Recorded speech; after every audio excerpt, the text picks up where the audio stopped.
उस्ताद साहब आपके पढ़ा रहे होते हैं, उसको भी देख लिया जाए। सारा का सारा मामला शुरुआत पे क्यों छोड़ रहे हो?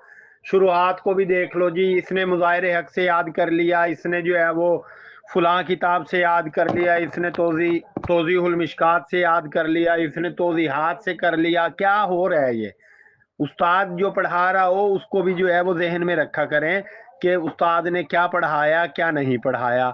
बाब जो है वो बाबुन नज़र इलल मखतूबा, और इसके अंदर मंसूबा को देखने का हुक्म ही है, और तो कोई बात नहीं है।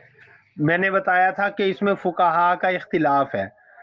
अन्नज़रु इलल मखतूबा, मखतूबा वो औरत है जिसका निकाह का, यानी जिसको निकाह का पैगाम दिया जाए, जिसको हमारी जुबान में कह दिया जाता है मंगनी, इसकी मंगनी के लिए जा रहे हैं जी।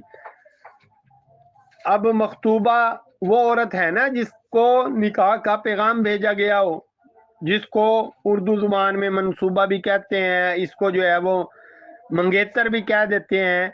निकाह से पहले मखतूबा को देखना जायज़ है या नाजायज़ है, इसमें फुकाहा का इख्तिलाफ है। फुकाहा का इख्तिलाफ क्या है? अहले ज़वाहिर के नज़दीक मखतूबा को किसी सूरत में देखना जायज़ ही नहीं है। अहले ज़वाहिर के नज़दीक मखतूबा को किसी सूरत में भी देखना जायज़ नहीं है। अब इसको बार बार लिखने ना बैठ जाना, इसको सिर्फ समझ लें, सुन लें। सुनने से याद हो जाता है आदमी का, और क्लास खत्म होने के बाद लिख ले तो वो कोई बात नहीं है। और वैसे भी तुम्हारे पास शुरुआत के अंबार लगे पड़े हैं, आपको तो सारा कुछ मिल ही जाएगा। उस्ताद और शागिर्द में वैसे भी कोई फ़र्क थोड़ी है, असल उस्ताद तो तुम्हारी शुरुआत है।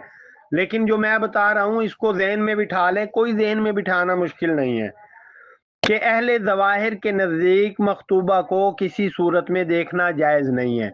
इमाम मालिक के नज़दीक एक कौल के मुताबिक मुतलकन ममनू है, और एक कौल के मुताबिक औरत की इजाज़त से देखना जायज़ है, बग़ैर इजाज़त के मना है। जमहूर फुकाहा और उलमा जो हैं, जमहूर के जमहूर सारे उलमा फरमाते हैं कि मखतूबा को देखना मुतलकन जायज़ है, खा उस मखतूबा की इजाज़त है या नहीं है। अगर वो बहुत ज़्यादा हाजन बन रही है और वो बहुत ज़्यादा मसला कर रहे हैं जी, अगर मतलब ये कि आजकल भी ऐसा माहौल है कि जी हम दिखाएंगे नहीं, किसी सूरत भी दिखाने के ऊपर हंगामा खड़ा कर देते हैं, मंगनी ही तोड़ देते हैं, भगा देते हैं मेहमानों को। तो ये बहरहाल जमहूर फुकाहा के नज़दीक जहाँ पे आदमी ने निकाह करना हो उस औरत को देखना जायज़ है, खाइन की इस औरत की इजाज़त हो या ना हो तब भी देखना जायज़ है। अब ये